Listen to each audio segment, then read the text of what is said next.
Tension entre le Bénin et l'Union européenne. L'ambassadeur de l'Union à Cotonou sommé de quitter le pays pour ingérence et activités subversives. Les précisions dans cette édition.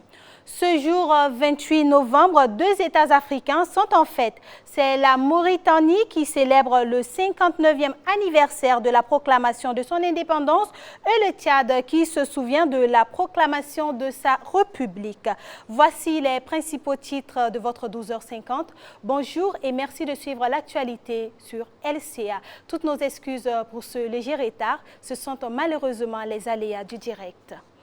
À Ouagadougou, un individu suspect a été abattu hier au niveau du camp Guillaume Ouedraogo. Selon un communiqué signé du procureur militaire, il aurait été appréhendé par les populations riveraines du camp qui l'ont conduit au niveau du piquet du groupement central des armées.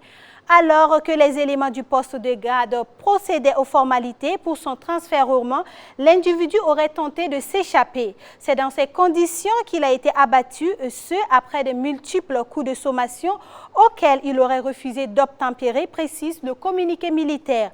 Ce communiqué souligne par ailleurs que l'individu détenait par devers lui des documents d'identité de 3 personnes différentes ainsi qu'une arme blanche. En raison du terrorisme, de la criminalité et des enlèvements, le Burkina Faso aurait atteint l'échelon le plus élevé de menaces pour les voyageurs aux yeux des États-Unis. Aussi, Washington déconseille désormais à tout Américain de venir au Burkina. L'ambassade américaine à Ouagadougou est même mise sur le pied de guerre selon les termes de Andrew Robert Young. Une décision difficile selon le diplomate américain, mais nécessaire pour mieux faire face à la menace terroriste actuelle. Il s'est exprimé hier dans les réseaux sociaux. Je vous propose de le suivre. Bonjour, je suis Andrew Young, l'ambassadeur des États-Unis ici au Burkina Faso. Les États-Unis comprennent les défis auxquels font face le peuple burkinabé, qui confronte une menace insidieuse du terrorisme. Nous sommes vos partenaires dans ce défi. En regardant la situation sécuritaire, j'ai dû prendre une décision difficile à propos de la configuration de l'ambassade pour mieux nous configurer pour faire face à cette menace difficile. J'ai pris la décision d'envoyer hors du pays nos enfants mineurs pour mieux nous configurer à focaliser et mettre notre ambassade sur le pied de guerre pour aider le Burkina Faso à mieux confronter cette menace difficile. Cette décision était vraiment difficile, mais je crois que ça va nous aider à mieux confronter. Ce jour 28 novembre, la Mauritanie célèbre son accession à l'indépendance. Cette indépendance a été acquise il y a 59 ans, Benjamin Kwame. Effectivement, Judith, 28 novembre 1960, 28 novembre 2019, 59 ans déjà que la Mauritanie a obtenu son indépendance.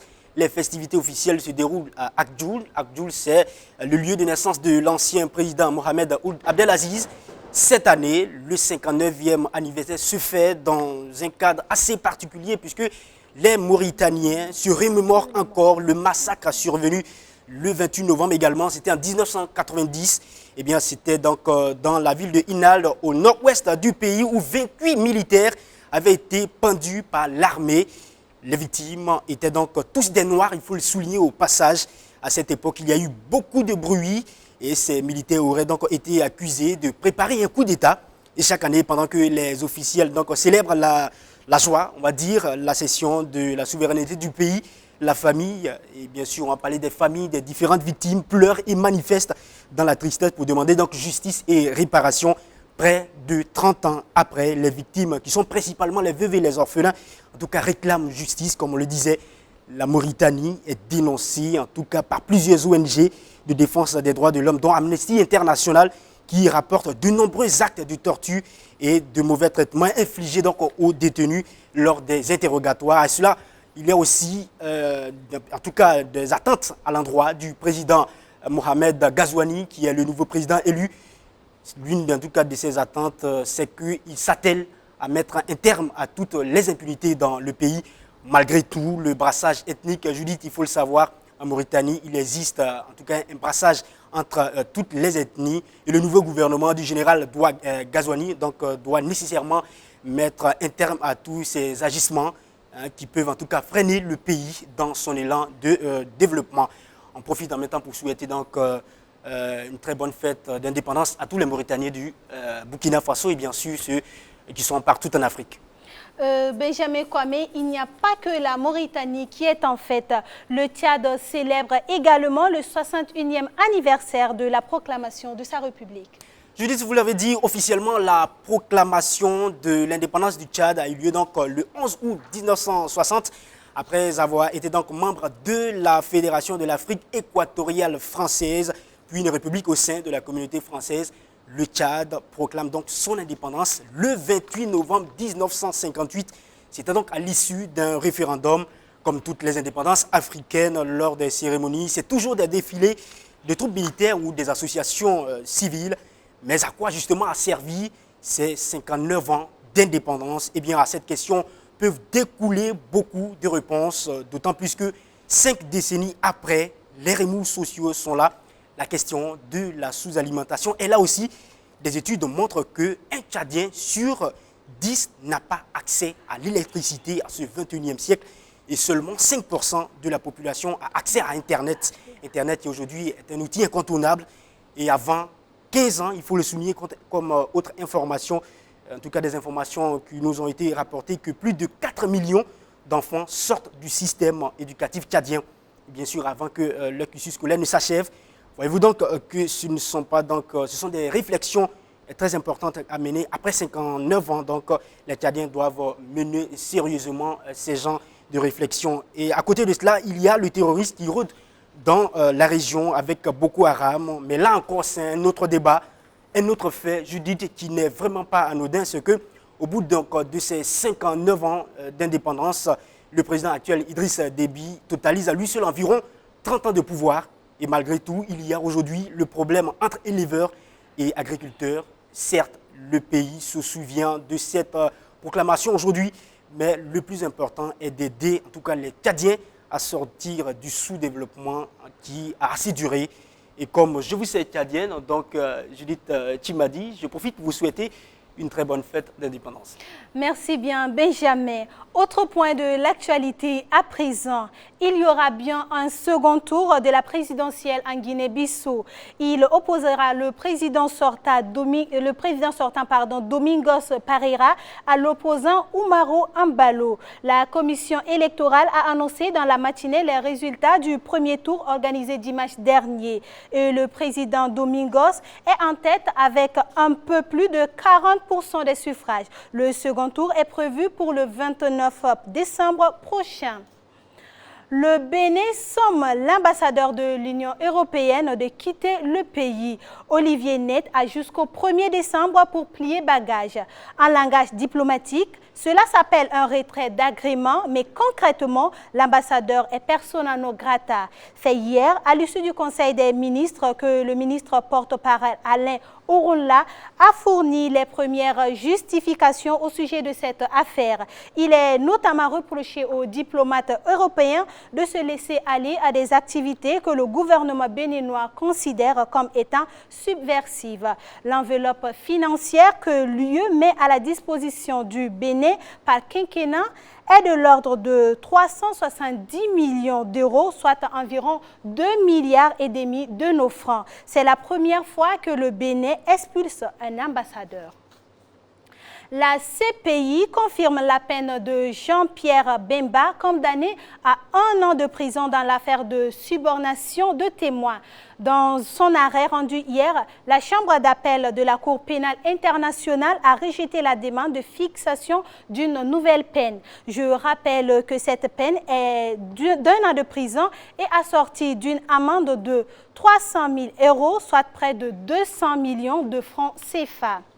Tout autre chose à présent, Ouagadougou a fait le plein d'activités lors des dernières universités africaines de communication qui se sont achevées hier.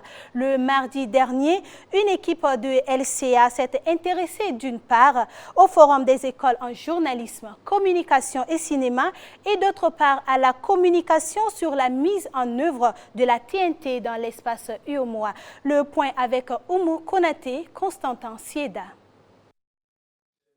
Les instituts et l'école de formation en journalisme et en communication sont une fois de plus à l'honneur aux UACO 2019. Ils sont venus des 4 coins de l'Afrique de l'Ouest pour apporter leur contribution à la crise sécuritaire et défis dans le métier de l'information, de la communication et du cinéma. Un thème qui, selon le porte-parole des instituts, est en phase avec les réalités que traverse l'Afrique aujourd'hui. Nous avons un rôle prépondérant à jouer donc dans ce contexte marqué par une crise sécuritaire jamais égalée dans l'Afrique et notamment dans la bande sahélo-saharienne. Donc il s'agira principalement de communication donc axée sur le thème qui est aussi lié avec le thème principal de UACO. Un autre débat qui n'est pas passé sous silence à cette 11e édition. Il s'agit de la mise en œuvre de la télévision numérique terrestre TNT dans l'espace UOMOA. Le directeur général de la Société ivoirienne de télédiffusion, Yeo Adama Benoît, félicite donc le Burkina quant à son effectivité de la TNT. Il espère que bientôt la Côte d'Ivoire va emboîter les pas du Burkina Faso. Et nous avons d'ailleurs félicité le Burkina pour avoir déjà déployé la TNT à travers tout le pays et aussi avoir été l'analogie. Bon, alors, nous ne sommes pas encore là, comme je vous l'ai dit, nous sommes à mi-parcours puisque nous avons déjà déployé 50%. Et effectivement, la date de juin 2020, qui est donc annoncée par l'UIT, entendue par là l'Union internationale de télécommunications, nous pensons bien respecter cette date. Et je crois qu'aussi nous avons échangé avec les autres homologues des autres pays et donc chacun en tout cas a cet objectif en tête, c'est-à-dire en juin 2020, on devrait pouvoir éteindre l'analogie et donc tout le monde à la TNT. La présente édition des UACO est marquée par plusieurs communications en rapport avec les sciences de l'information et de la communication. Débuté lundi dernier, les universités africaines de la communication de Ouagadougou prennent fin cet après-midi. Ces universités africaines de la communication qui se sont achevées hier à Ouagadougou. Durant ces 3 jours, les participants se sont attelés à trouver les solutions à même de redorer l'image du continent africain à travers le thème « Communication et géopolitique, une autre image de l'Afrique ». Ahmed Nanema, Constantin Sieda. Les UACO 2019, les universités africaines de communication de Ouagadougou, referme ses portes. Des panels écologues, en passant par le forum des grandes écoles de formation, à l'espace TNT avec les acteurs de la zone UEMOA, sont ici les principaux actes qui marquent la 11e édition des UACO, dont les conclusions des travaux aboutissent à des recommandations de part et d'autre. Face aux défis que posent les théâtres des opérations et minimiser les pertes, il propose que l'accent soit mis sur la formation des journalistes appelés à travailler dans les zones de danger. Toute chose qui permettra de prévenir et d'atténuer aussi bien les risques liés à la sécurité physique que les effets psychologiques. Le docteur Rémi Yao, directeur des écoles de l'ISTC Polytechnique, lui, présente les recommandations du Forum des écoles de formation en information, communication et cinéma. À l'endroit du ministère de la Communication, intégrer dorénavant le forum des écoles de formation en information, communication et cinéma dans l'agenda officiel des UACO pour les éditions à venir. S'ensuit les recommandations des directeurs généraux, des opérateurs de diffusion dans l'espace UEMOA. Allouer 8 canaux dans les multiplexes pour la diffusion des chaînes publiques dans l'espace communautaire pour répondre aux besoins d'intégration et de partage entre nos différents États. Deuxième recommandation, confier la gestion aux opérateurs publics de diffusion pour mutualiser les infrastructures numériques afin de permettre une exploitation optimale des potentialités du réseau TNT en vue de renforcer le modèle économique des structures de diffusion. La principale recommandation des participants aux UACO 2019 est celui de poursuivre la réflexion sur la stratégie de mise en œuvre de la construction d'une image positive de l'Afrique, déclare Hortense Zida, secrétaire générale de la communication. Les participants ont surtout recommandé que la réflexion soit prolongée, ne serait-ce qu'à travers un autre cadre, et qu'on monte une stratégie avec son plan de mise en œuvre du processus de reconstruction de cette image positive de l'Afrique. La clôture de la 11e édition des UACO est également ponctuée par la remise de diplômes aux participants. Rendez-vous en novembre 2021 pour la 12e édition des UACO.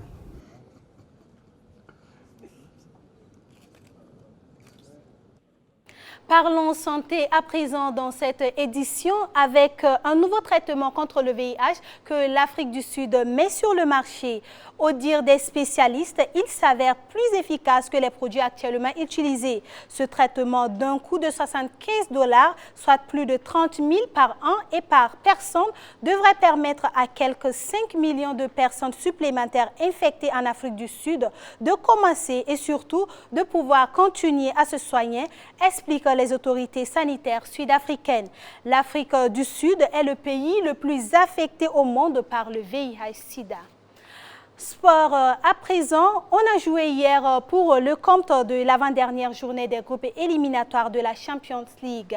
Burkinabé, Ivoiriens, Sénégalais, ils étaient nombreux les footballeurs africains engagés dans ces compétitions, Gilles Dasda.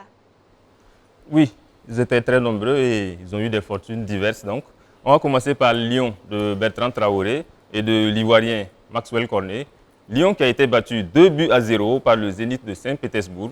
Il faut donc dire que Lyon ne tient plus son destin en main. Il faut pour la dernière journée une victoire impérative pour Lyon avec au minimum un match nul pour le Zénith qui ne doit plus s'imposer face au Benfica. Alors lors de cette 5e journée encore, Lille a perdu face à l'Ajax, Ajax de Hakim Ziyech. Hakim Ziyech qui est marocain, qui a marqué un but et qui a donné une passe décisive. Bruges et Galatasaray se séparent sur un score de 1 but partout. Le Sénégalais Crépin Diatta est passé par 2 phases extrêmes. En effet, il a marqué un but et il a été exclu juste après pour avoir manifesté son but en enlevant son maillot. Alors, Salzbourg bat Genk par 4-1. Un but du Tanzanien Patson Daka et Genk sauve l'honneur avec un but de Ali Samata, lui aussi africain. En Angleterre, nous sommes passés par un match très compliqué. Mené 2-0 par Olympiakos, Tottenham finit par l'emporter par 4-2. 4-2, dont un but de l'Ivoirien Serge Aurier, qui a aussi été auteur d'une passe décisive. L'Africain le plus en vue du moment, c'est Sadio Mané. Et cette fois-ci, malheureusement, il n'a pas marqué. Mais son équipe Liverpool a fait match nul face à Naples. 1 but partout. Dernière journée donc. Ce sera les 10 et 11 décembre prochains. Merci Gilles Dasda pour ces précisions. C'est tout pour ce 12h50 de LCA. Merci de l'avoir suivi. Oumou Konaté vous retrouve demain à la même heure.